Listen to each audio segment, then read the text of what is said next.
Forward ব্লকের গুন্ডারা শ্যামাপ্রসাদকে ঢিল মেরেছিলেন। বিজেপিকে বারবার আক্রমণ করছেন, তাদের শ্রমিক ভট্টাচার্য কেন দলে যোগদান করালেন, ওই কোন ফাইল কে খুললো সেটা নিয়ে মিডিয়ায় কিছু মানুষ বিতর্ক করলো। সত্যি বলতে গেলে মানুষের কোনো ইন্টারেস্টিং হিসাবে বিজেপি আজ 208 পেয়েছে। এই 8 আর 208 আর 2-এর তফাৎটা, এই তফাৎটা হচ্ছে দৃষ্টিভঙ্গির তফাৎ। দেখুন, 12ই পীরের ঘটনাটাকে খুব একটা সাধারণ ঘটনা, অপরাধের ঘটনা বলে দেখলে ভুল হবে। এটা দেশের বিরুদ্ধে ষড়যন্ত্র বলে আমার মনে হয়। 12ই পীরের ঘটনা একটা ন্যারেটিভ বিল্ডিং এর চেষ্টা। দেখুন, ভারতীয় জনতা পার্টি কাকে নেবে কাকে নেবে না একান্তভাবে তাদের দলীয় সিদ্ধান্ত, কাকে টিকিট দেবে সেটাও তাদের দলীয় সিদ্ধান্ত। শুধু একজন বিশ্লেষক হিসেবে আমার একটাই এখানে প্রশ্ন, পশ্চিমবঙ্গে ভারতীয় জনতা পার্টির সভাপতি শ্রমিক ভট্টাচার্য বলেছিলেন নির্বাচনের পর এখন 3 মাস যোগদান বন্ধ, কোনো তৃণমূলের নেতা কর্মী 3 মাস যোগদান করতে পারবেন না। অথচ তাকেই আমরা দেখলাম তিনি যোগদান করাচ্ছেন 3 জন প্রাক্তন তৃণমূল এমপিকে। তাহলে তার কথার মূল্যটা কি রইল? ভবিষ্যতে কোনো বক্তব্য রাখলে তাহলে আমরা তাকে সিরিয়াসলি নিতে পারবো কি? এই প্রশ্নটা কিন্তু তুলে দিয়ে গেল এই পদক্ষেপটা। তাছাড়া তাদের দলের ব্যাপার, কাকে রাখবেন এরম তো কোনো বাধ্যবাধকতা নেই যে কেউ জয়েন করতে পারবেন না বা এটা বেআইনি, এরম তো কিছু নয়। তারা করলে করবেন, কিন্তু মানুষের মনে এই প্রশ্নটা কিন্তু উঠিয়ে দিল। বিশেষ করে এই প্রশ্নটা উঠছে আরও কারণ শুভেন্দু শেখর রায় এবং অন্যান্য 2 জন যারা জয়েন করেছেন তারা বিজেপির তীব্র সমালোচনা করেছেন কিছুদিন আগেও। তো যে মানুষগুলো কিছুদিন আগেও বিজেপির সমালোচনা করেছেন নির্বাচনের আগে, কি এমন হলো ম্যাজিক যে নির্বাচনের পরে তারা হঠাৎ বিজেপির মতাদর্শে বিশ্বাস করতে শুরু করলেন? এই প্রশ্নটাও বোধহয় করা দরকার। আচ্ছা, এই যে দলত্যাগী পদত্যাগী তৃণমূল এরা নন, প্রত্যেকেই গুণীজন, বিদগ্ধ এরকম মানুষ। প্রাক্তন তৃণমূলের এই 3 সাংসদকে রীতিমতো সার্টিফিকেট দিলেন শ্রমিক ভট্টাচার্য। তাহলে হঠাৎ এই অবস্থান বদল কেন? না, সেটাই তো বাংলার মানুষ জানতে চাইছে, ওনার অবস্থানটা কি সেটা নিয়ে একটা ধোঁয়াশা তৈরি হয়েছে। নিঃসন্দেহে একটা ধোঁয়াশা তৈরি হয়েছে এই পদক্ষেপের ফলে। এবং এটা কোনো বিচ্ছিন্ন ঘটনা হলেও কথা ছিল কিছুদিন আগে উনি একটা যেটা কার্যত ছিল গান্ধীবাদীদের ন্যারেটিভ, যে নেতাজি আর শ্যামাপ্রসাদের মধ্যে নাকি একটা দূরত্ব ছিল, নাকি লড়াই ছিল, সেই ন্যারেটিভটাকেই সমর্থন করেছেন শ্রমিক ভট্টাচার্য। এবার আমি যদি সত্যিকারের ইতিহাসের দিকে তাকাই, নেতাজি এবং শ্যামাপ্রসাদের মধ্যে মতবিরোধ যেমন ছিল, মতের মিলও বহু ক্ষেত্রে ছিল। ঠিক যেমন নেতাজি এবং মহাত্মা গান্ধীর মধ্যেও মতের মিল ছিল, মতবিরোধ ছিল। গান্ধীজি এবং আম্বেদকরের মধ্যেও মতবিরোধ ছিল, মতের মিল ছিল। সেখানে একটা গান্ধীবাদীদের তৈরি ইতিহাস হঠাৎ করে শ্রমিক ভট্টাচার্যের মুখে কেন শোনা গেল ফরওয়ার্ড ব্লকের গুন্ডারা শ্যামাপ্রসাদকে ঢিল মেরেছিলেন। এরকম কোনো ডকুমেন্টেড এভিডেন্স পাওয়া এখন অব্দি ঐতিহাসিকভাবে যায়নি। নিশ্চয়ই শ্যামাপ্রসাদ আক্রান্ত হয়েছিলেন, কিন্তু কারা আক্রমণ করেছিলেন সেটা কিন্তু এখনো জানা যায়নি। তো সেক্ষেত্রে কেন এই ধরনের বক্তব্য তিনি রাখছেন? কখনো বলছেন 3 মাসের বেশি আমরা জয়েন করাবো না 3 মাস, কখনো বলছেন শ্যামাপ্রসাদকে নেতাজির নেতৃত্বে নাকি উস্কানিতে নাকি ফরওয়ার্ড ব্লকের গুন্ডারা আক্রমণ করেছিল। এই ধরনের বক্তব্য তিনি কেন রাখছেন বাংলার মানুষ জানতে চায়। আচ্ছা, বলা হচ্ছে যে সরল রেখা নয়, বক্ররেখায় চলছে রাজনীতি, সবটাই কেন্দ্রীয় বাধ্যবাধকতা। শুভেন্দু শেখরদের বিজেপিতে যে জয়েন করা নিয়ে একদম তথাগতরা এই মন্তব্য করেছেন। কিন্তু বিজেপিকে জেতানোর জন্য বাংলার ভোটারদের যে ভূমিকা, এই ভূমিকা এই বক্র রাজনীতি কি মেনে নেবে? না, দেখুন, বাংলার ভোটাররা বিজেপিকে ভোট দিয়েছেন। বিজেপি একটা দল হিসেবে তার নিজের সিদ্ধান্ত নিতে পারে। ভবিষ্যতে বাংলার ভোটাররা ঠিক করবেন তারা ভবিষ্যতে ভোট দেবেন কি দেবেন না, ব্যাপারটা এতটাই সহজ। কিন্তু তথাগত রায় যদি বলে থাকেন যে এটা কেন্দ্রীয় সিদ্ধান্ত, হতেই পারে। কিন্তু শ্রমিক ভট্টাচার্য বলেছিলেন যে 3 মাস কেউ জয়েন করবে না, সেটাও কি কেন্দ্রীয় সিদ্ধান্ত ছিল না শ্রমিক ভট্টাচার্যের সিদ্ধান্ত ছিল? সেটা বোধহয় স্পষ্ট হওয়া দরকার। যদি কেন্দ্রীয় সিদ্ধান্ত হয়, কেন্দ্রকে মানুষের প্রশ্ন করতেই পারে যে কিছু মানুষের জন্য এক নিয়ম আর কিছু মানুষের জন্য আলাদা নিয়ম, এটা কেন? এবং যখন ভালো তৃণমূল নিয়ে বিতর্ক বাদিয়েছিলেন শ্রমিক ভট্টাচার্য, তখনও পরবর্তীকালে ক্ল্যারিফাই তিনি করেছিলেন যে ভালো তৃণমূল বলে কিছু হয় না।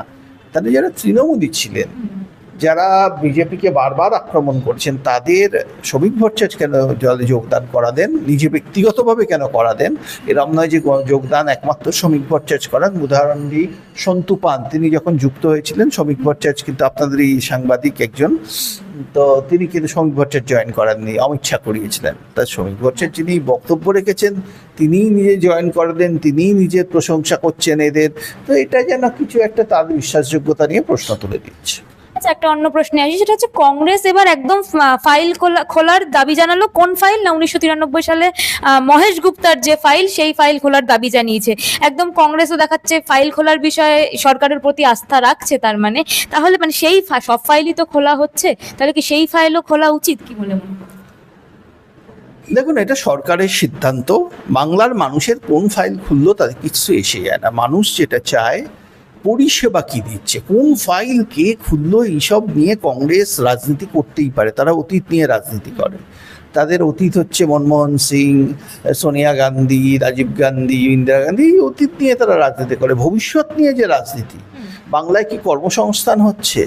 আজকে লাক্স কোজি আজকের খবর বিরাট বিনিয়োগ করছে, মিৎসুবিশি বাংলা নিয়ে বিনিয়োগে ইন্টারেস্ট দেখাচ্ছে, অলরেডি আমুল বিরাট বিনিয়োগ ঘোষণা করেছে, বিশ্বের সবচেয়ে বড় দই কারখানা সম্ভবত হাওড়ায় হতে চলেছে। এর পাশাপাশি আদানি বিরাট একটা বিনিয়োগ নিয়ে আসে। এইগুলো মানুষ চায়। মানুষ ওই কোন ফাইল কে খুললো সেটা নিয়ে মিডিয়ায় কিছু মানুষ বিতর্ক করলো, সত্যি বলতে গেলে মানুষের কোনো ইন্টারেস্ট নেই হিসাবে। কংগ্রেস এই ধরনের রাজনীতি করে বলেই কংগ্রেস আজ 294-এ 2 পেয়েছে, আর বিজেপি ভবিষ্যতের দিকে তাকিয়ে রাজনীতি করে বলেই বিজেপি আজ 208 পেয়েছে। এই 8 আর 208 আর 2-এর তফাৎটা, এই তফাৎটা হচ্ছে দৃষ্টিভঙ্গির তফাৎ। আচ্ছা, এই যে বারুইপুর যে ঘটনা ঘটলো, তাতে দেখা গেল এক তো ওই মেয়েটির ধর্ষণ হয়েছে, তাদেরকে যা গ্রেফতার হয়েছে এবং এনকাউন্টারও হয়েছে, এই ঘটনা তো একদিকে হয়েছে। আরেকদিকে দেখা যাচ্ছে যে লায়েক আলী, তাকে একদম পিটিয়ে মারা হলো। তার হিসাবটা কবে হবে? মানে এই জমা খরচের হিসাব যখন হচ্ছেই, তাহলে তার হিসাবটা কখন হবে? আর এই ঘটনাটাকে আপনি কিভাবে বিশ্লেষণ করবেন? দেখুন, বারুইপুরের ঘটনাটাকে খুব একটা সাধারণ ঘটনা, অপরাধের ঘটনা বলে দেখলে ভুল হবে। এটা দেশের বিরুদ্ধে ষড়যন্ত্র বলে আমার মনে হয়, এবং এর পেছনে কাজ করছে অ্যান্তনিও গ্রামস্কি, যিনি ইতালির একজন মার্ক্সীয় দার্শনিক ছিলেন এবং রাজনীতিবিদ ছিলেন। তার থিওরি অফ কালচারাল হেজিমনি, এই থিওরি বলছে মার্ক্সবাদ উন্নত দেশগুলোর কাছে গ্রহণযোগ্য হলো না, বা শিল্পায়ন যে দেশগুলিতে হয়েছে সেখানে গ্রহণযোগ্য হলো না, কারণ বিভিন্ন কালচারাল সংস্থা, সেটা মিডিয়া হোক, সেটা শিক্ষা ব্যবস্থা হোক,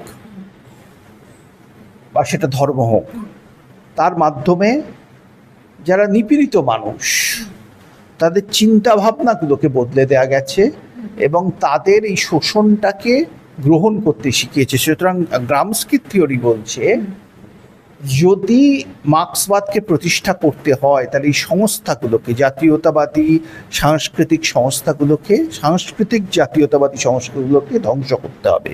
বারুইপুরের ঘটনা একটা ন্যারেটিভ বিল্ডিংয়ের চেষ্টা, যার মাধ্যমে রাষ্ট্রীয় স্বয়ংসেবক সংঘ, যারা 100 বছর পূর্ণ করছে এবছর, তাদের গ্রহণযোগ্যতাটাকে কালি লাগাবার একটা চেষ্টা করা হয়েছে। একটা ন্যারেটিভ তৈরির চেষ্টা করা হচ্ছে যে রাষ্ট্রীয় স্বয়ংসেবক সংঘ মুসলমান বিরোধী। যে মহিলাটি ধর্ষিতা হয়েছেন, যাকে হত্যা করা হয়েছে, তিনি মুসলমান। তারা মুসলমান বিরোধী বলে তারা এই কাণ্ডটি ঘটিয়েছে। এই একই ধরনের ভাবে রাষ্ট্রীয় স্বয়ংসেবক সংঘকে তুলনা করার চেষ্টা করা হচ্ছে জার্মানির নাৎসিদের সাথে, যাদের ইহুদি বিদ্বেষের কথা আমরা সবাই জানি। অর্থাৎ নাৎসিদের ইহুদি বিদ্বেষ ছিল, রাষ্ট্রীয় স্বয়ংসেবক সংঘের মুসলমান বিদ্বেষ আছে বলে দাবি করা হচ্ছে। অথচ এই ইহুদিরা যখন হামাসের সন্ত্রাসবাদীদের সাথে প্রতিদিন লড়াই করছে, তখন এই মার্ক্সীয় কালচারাল মার্ক্সিস্টরা কিন্তু ইহুদিদের সমর্থন করছে না, সেই সন্ত্রাসবাদীদের প্রতি সহানুভূতিশীল হচ্ছে। অর্থাৎ তাদের সহানুভূতি যারা নিপীড়িত জাতি তাদের প্রতি নয়, তাদের সহানুভূতি এটা তাদের কাছে একটা অস্ত্র, সমাজে বিভাজন তৈরি করে, যেগুলো সাংস্কৃতিক জাতীয়তাবাদে যে সংগঠনগুলো বিশ্বাস করে রাষ্ট্রীয় স্বয়ংসেবক সংঘের মতো, সেগুলোকে কালিমা লিপ্ত করা, যাতে মানুষ এই বিভাজনের সুযোগ নিয়ে, বিশেষ করে সংখ্যালঘু মানুষ, আবার কমিউনিস্ট পার্টি অফ ইন্ডিয়া মার্কসিস্টকে সমর্থন করে ইন দ্য শর্ট টার্ম এবং লং টার্মে। এই বিভাজনের মধ্যে দিয়ে যে ভারত ভাগকে একদিন তারা সমর্থন করেছিল, পাকিস্তান তৈরিকে সমর্থন করেছিল, সেই ভারতকে আরও বেশি ভাগ করার পথ সুগম হয় এবং পশ্চিমবঙ্গকে বাংলা থেকে বিচ্ছিন্ন করে একটা গ্রেটার বাংলাদেশ তৈরি করা সম্ভব হয়, এটাই লক্ষ্য। এবং এই উদ্দেশ্যেই তৃণমূল কংগ্রেস কাজ করেছিল, তাই বাংলার ম্যান্ডেট তাদের বিরুদ্ধে গেছে।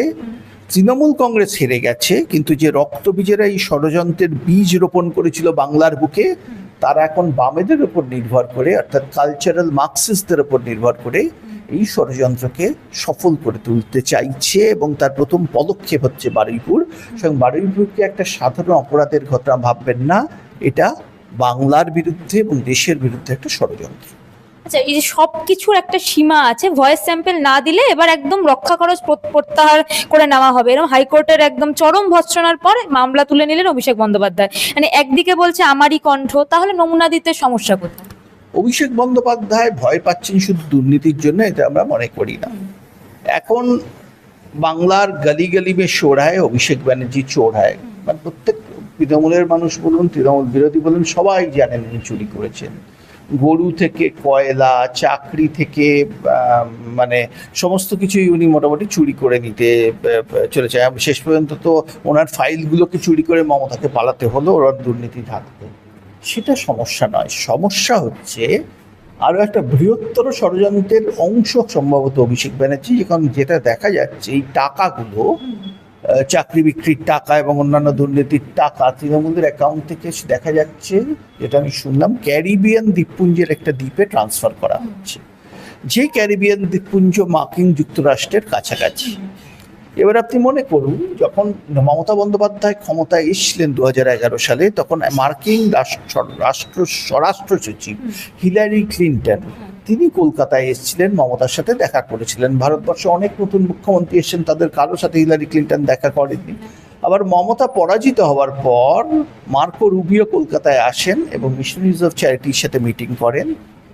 তাহলে আমেরিকার এত উৎসাহ কেন? এর পেছনে কি গভীরতর কোনো ষড়যন্ত্র রয়েছে?